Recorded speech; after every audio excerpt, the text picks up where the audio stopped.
Sahabat setia Gowori yang dikasihi Tuhan, Shalom. Hari ini adalah Sabtu 10 Februari 2024. Sinyen Kuai Le Wan Seru I Kongsi Bacai, kongsi. Happy Chinese New Year bagi para sahabat Gowori semua yang merayakannya.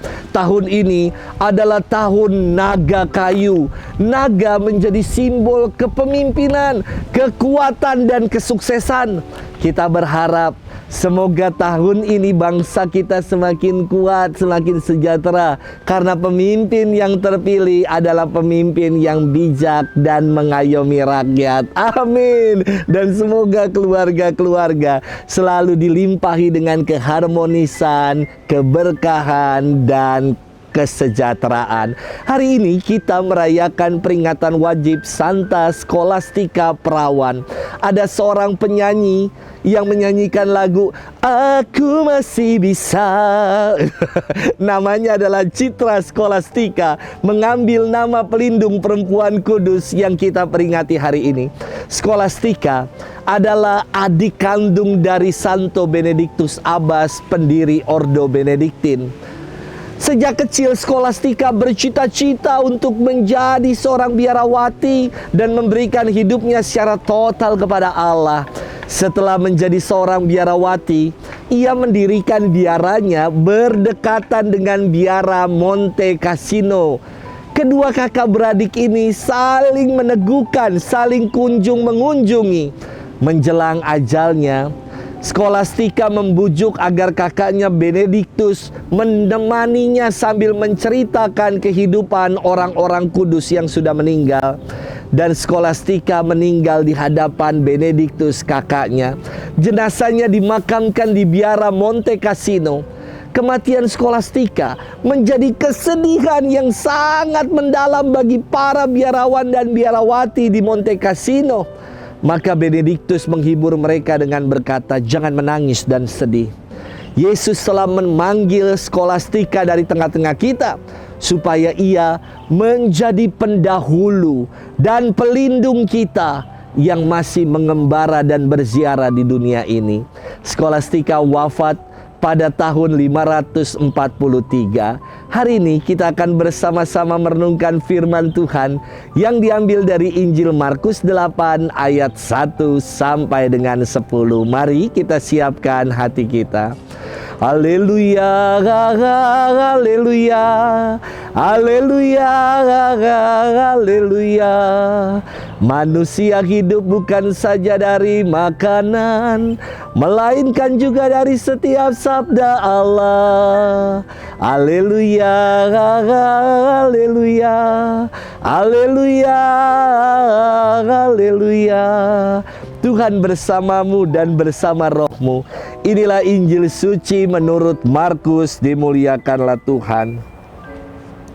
Sekali peristiwa, sejumlah besar orang mengikuti Yesus karena mereka tidak mempunyai makanan. Yesus memanggil murid-muridnya dan berkata, hatiku tergerak oleh belas kasihan kepada orang banyak ini. Sudah 3 hari mereka mengikuti aku dan mereka tidak mempunyai makanan. Jika mereka kusuruh pulang ke rumahnya dengan lapar, mereka akan rebah di jalan, sebab ada yang datang dari jauh. Murid-murid menjawab, bagaimana di tempat yang sunyi ini orang dapat memberi mereka roti sampai kenyang? Yesus bertanya kepada mereka, berapa roti yang ada padamu? Jawab mereka, 7. Lalu Yesus menyuruh orang banyak itu duduk di tanah. Sesudah itu Yesus mengambil ke-7 roti itu, mengucap syukur lalu memecah-mecahkannya dan memberikannya kepada murid-muridnya untuk dibagi-bagikan. Dan mereka memberikannya kepada orang banyak. Mereka mempunyai juga beberapa ikan. Sesudah mengucap berkat atas ikan-ikan itu, mereka juga membagi-bagikannya. Dan mereka semua makan sampai kenyang. Kemudian orang mengumpulkan potongan-potongan roti yang sisa sebanyak 7 bakul. Mereka itu ada kira-kira 4.000 orang. Lalu Yesus menyuruh mereka pulang. Akhirnya Yesus segera naik ke perahu dengan murid-muridnya dan bertolak ke daerah Dalmanuta. Demikianlah sabda Tuhan. Terpujilah Kristus.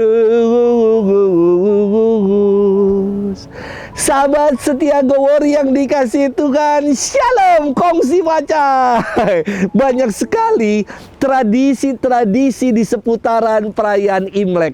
Mulai dari bersih-bersih rumah, pakai pakaian baru, ganti spray di kamar, makan bersama dengan keluarga, bagi-bagi angpau, ada barongsai, pernak-pernik Imlek dari angpau, pohon angpau, juga lampion-lampion. Saya bersyukur sekali karena sejak tahun 2000 ketika Presiden Abdurrahman Wahid atau Presiden Gus Dur, perayaan Imlek tidak lagi dilarang.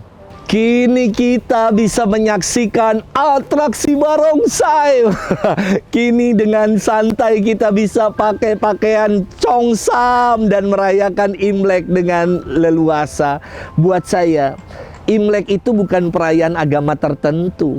Imlek itu adalah tradisi budaya untuk mengucap syukur atas kebaikan Tuhan dalam hidup, dan kita berharap bahwa hari ke depan pasti lebih baik bersama dengan Tuhan. Amin. Sahabat setia Gowor yang dikasihi Tuhan, firman Tuhan hari ini berkisah tentang mukjizat penggandaan roti yang dibuat Yesus kepada 4.000 orang. Sudah 3 hari orang-orang banyak itu mengikuti Yesus. Dan Yesus tergerak oleh belas kasihan karena dikatakan mereka tidak punya makanan. Kalau Yesus suruh pulang, bisa jadi mereka rebah di jalan. Maka Yesus tergerak oleh belas kasihan untuk peduli kepada mereka dengan memberikan makanan.